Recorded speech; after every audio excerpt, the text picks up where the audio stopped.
My name is Russell Massey.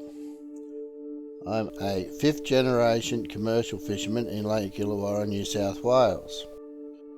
My great-great-grandfather John Massey came to Australia in 1857. He and his wife Mary bought a dinghy and sailed down the coast into Lake Illawarra, settled at the south side of Mullet Creek and built a residence there. They built a smokehouse on the property and commenced commercial fishing, catching mainly mullet, which he sent from Wollongong to Sydney market on the coastal trader. John ended up having a good reputation in Sydney for smoked fish.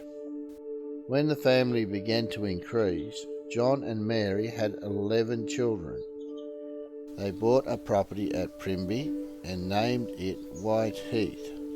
As the boys got old enough, they commenced commercial fishing too.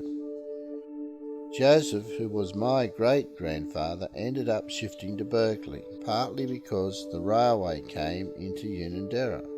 The railway allowed fresh fish and prawns to get to Sydney, which started the prawn industry off in Lake Illawarra.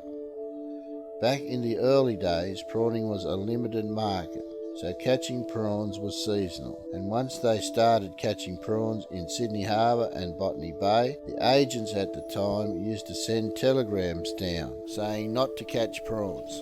Then the only market was for the locals in Wollongong.